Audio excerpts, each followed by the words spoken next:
Hello YouTube, this is Morgan Airspeed Prime here with my next Avatar video. This is going to be my next chapter analysis video for the Reckoning of Roku. This one's for Chapter 2, A Spirit of No Nation. So this chapter is available on Screen Rant. This was the main preview chapter for the book, so link in the description to that article so you can just read this one yourself, even if you don't have the book. But otherwise, I'll just mention this at the start. This is a long series on the channel, so any support is much appreciated to keep the channel going. There are 2 tiers available if you want to join as a YouTube channel member, Light Spirit and Avatar. You get loyalty badges and custom emojis at both tiers, but at the higher tier you also gain access to some exclusive videos that I put up every so often on the channel. There's a pretty big backlog at this point of them, so there are some bonuses, but it's mainly there to help support the channel, so definitely something to do if you can. So yeah, that out of the way, let's jump in here to chapter 2. So Spirit of No Nation, it's the first chapter after the prologue. Straight away it starts with 3 months later, so we are now 3 months into Roku's training as the Avatar here, and it is from Roku's point of view. So we do find out over the course of this chapter basically what the 3 months have roughly been like, and it's very much along the lines of what we get in the first paragraphs here. Roku is currently sat atop a hut repairing the roof of this damaged house basically, and he's doing relief work with the air nomads, and this is what he's been doing for the last 3 months. He hasn't actually started his proper, you would say, air bending training, but he's definitely doing some sort of air nomad avatar training here in getting involved in this sort of stuff. But Roku is growing a little frustrated at how long it's been doing this stuff without his true avatar training actually getting started. But anyway, where we are here, this is a southwestern Earth Kingdom fishing village that has been destroyed recently by one of the most powerful typhoons in recent memory. And they're here to do relief work, rebuild houses, stalls, temples, schools, that sort of thing here. We do get the idea that Roku does not, even after going to a few sort of disaster sites, does not get used to at all the scale of disaster and what happens and what he experiences when he goes to these different places. He does ask Sister Daisha, who of course is his airbending master, why don't the people here just move elsewhere? And so we get the idea here of, it's a poor fishing village. Most of the younger generation have already left to, find work in places like Gaoling or Omashu. Gaoling is Toph's hometown, for anyone wondering, and of course Omashu, hugely significant place in the Earth Kingdom. But the older generation are of course going to stay here. And so Roku asks about the future of a place like this, where the youth has left, but the only older generation remains. What happens when they pass? And Sister Daisha unfortunately reveals that yes, I suspect so too will this village. It will pass out of existence basically. But she has a very air nomad spin on things. Everything in this world is temporary. So that's interesting. She does praise his work on the roof, of course, but he points out that I'd be able to do a lot more houses quicker if you would teach me some airbending, because he's seeing the other air nomads with them, just airbending the materials up onto the roof or around, and it makes it so much easier, faster. But she says in order to fly, one must first learn to let go of the ground. So we're getting straight away into the idea of this is why he hasn't started his airbending training yet. She doesn't view it as he has shifted his philosophy in the right way to truly kind of take on another element. Basically, he hasn't fully understood what it is to be an air nomad, to be an airbender just yet. He's still in Fire Nation mode, hence the name of the chapter, as we're kind of going to get into here shortly. And he points out hey, am I going to start my training when we return to the Southern Air Temple, basically after this? And she just points out your training has already begun. It's just not the training you kind of want, because he's expecting the airbending forms, the martial arts, the bending training, but this is what he's doing right now. He's learning doing this, but he maybe doesn't realize the true lesson in a way of this. He points out that, like, I don't mean any disrespect, but all we've been doing is relief missions. I've been mending pants, sweeping floors, fixing roofs, that sort of thing, but no bending. And she points out, are those skills insignificant? He says, no, but I'm not here to train to be, he pauses, she asks him to continue, a servant. And she's disappointed and is just like, walk with me, Avatar Roku. I think we need to have more of a conversation about this. She does go silent for quite a bit here, so we get a bit of description here as we get like the idea. The Air Nomad children are playing with the Earth Kingdom children here. We get the idea of a new market stall has been built, a new temple, a new school, there's new huts. They're nearly on the verge of being done here with the relief aid to this place. There's turtle ducklings around. There's an interesting detail as we get this, because they're basically walking along like a beach, like a coast. Roku, it says here, he is still uncomfortable around open water. Now, if you're connecting the dots, you'll obviously note a potential for some kind of trauma with the idea of what happened to his brother. And now we get the mention that Roku has issues when it comes to open water. If you connect it to 306, he does explain that he had trouble initially learning water bending. That is something that will happen later in his life, but was it more than just water is kind of the opposite of fire, and so philosophy-wise he struggled? They're presenting a bit of a more personal kind of thing with that in this book, which is interesting. He continues to kind of think about things since Daisha is not talking anymore.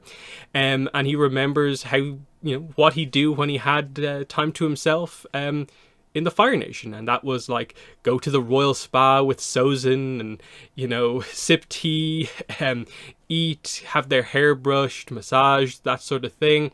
And he contrasts it to, of course, this very simple air nomad life that he's sort of been living for the last while. But he does ask the question then, why don't we do more to help these places? Not just rebuild, but like make it so that it won't be the case that this place will just disappear with the next typhoon or when the elders kind of pass away. And she doesn't disagree with this and is like, okay, go on, tell me more. Avatar Roku, you have an idea.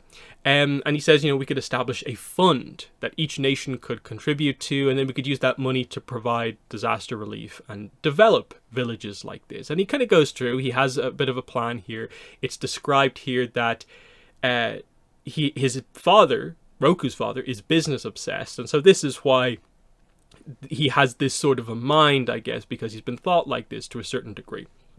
Gives you a sense for what Roku's path in life might have been if he was never found out to be the Avatar, that whole idea. But he's like, we'll properly help these villages so that it's not just a small fishing village, but like maybe they can compete against the bigger like fishing companies and vessels.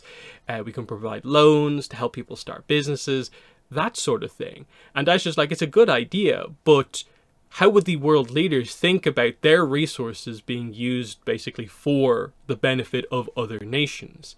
And Roku's like, well, we're going to help everyone. Like, the fund is for all nations. Like everyone will get a turn, basically. And she's like, oh, so we're going to do this throughout the world then? Yeah, wherever it's needed. Who will determine where it's needed? And so she begins to ask these questions that Roku hasn't thought of, about like, who will handle the funds. And it's like, okay, I'll do some of the leadership stuff. I guess the Air Nomad Council of Elders can do some of it. But we need a specific group probably to manage the funds. And she asked the question, how would you elect people to that group? And it just gets layers and layers deep. And inevitably it's like, it's a good idea. The intent is there, but the details, you're going to get drowned in the details, basically. And that's why it's never particularly going to work. And so she points out that this is why you're not ready to airbend. You have not yet learned to leave the ground. Meaning, you're still thinking like a fire national. And Uroku's answer is, I am a fire national. You're the Avatar, and this is where the title comes into play.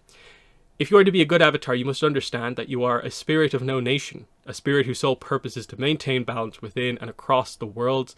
You have to be patient with yourself. History tells us this has always been a particular struggle for fire avatars. So that's an interesting detail. Immediately in your head, you're thinking, oh, Avatar Zito. And that's exactly what they bring up. Roku's like, oh, you mean like Zito? Yeah, like Zito. But they allude to the idea that this has affected avatars beyond just Zito, who's more known for it. They give the standard history lesson of like, here's why Zito is being brought up in this context. He was literally the Fire Lord's grand advisor and helped the Fire Nation in that way. And they describe the idea that he's revered in the Fire Nation, but historians from other nations don't regard him so highly because, as we get here, a little bit more detail, they believe that he wove Fire Nation bias into every institution he helped to establish. Everything he did basically was influenced by Fire Nation, and that this would become worse and worse as time went on, and it would be disastrous. Roku's view on this is that this is unfair and alarmist. There's no evidence to suggest that this is the case, which is kind of true based on what we know. We are told, like, he helped the Fire Nation during an incredibly terrible time, and he got them out of it. So if he ends up being a Fire Avatar mainly known for helping his home nation, that's great. But what were the issues in the other nations he didn't help with? And so in a way, it's like, well, if he's just being vaguely accused of being biased on the basis of like, well, this thing you implemented is Fire Nation related, what exactly is that kind of criticism? So there's much more to go into with Zito, of course, but Roku's like, I don't really think he was biased to the other nations. That's the takeaway for Roku anyway.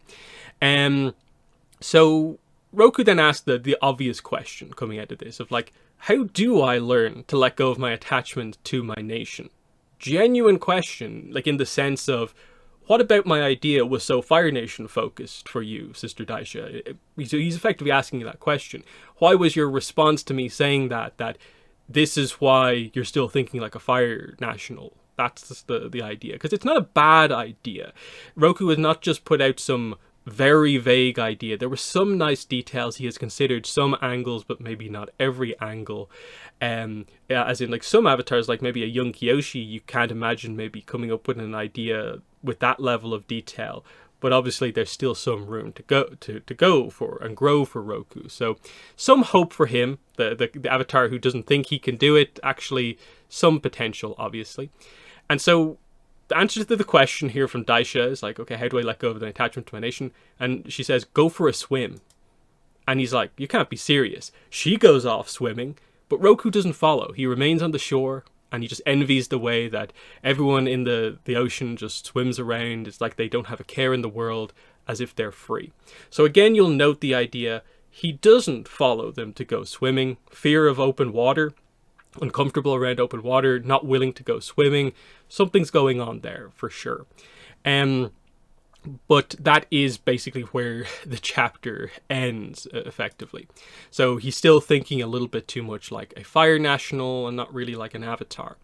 And so in relation to the title, A Spirit of No Nation, it's a very Air Nomad, I think, philosophy on the Avatar. The idea that the Avatar, instead of being considered part of every nation, because they're about detachment, they are like, no, the Avatar should be part of no nation. And immediately when I read this first time, second time, my thought is, I think for Roku it would be more helpful, and I think it actually fits the character he goes on to become, if someone told him that you are the spirit of all nations.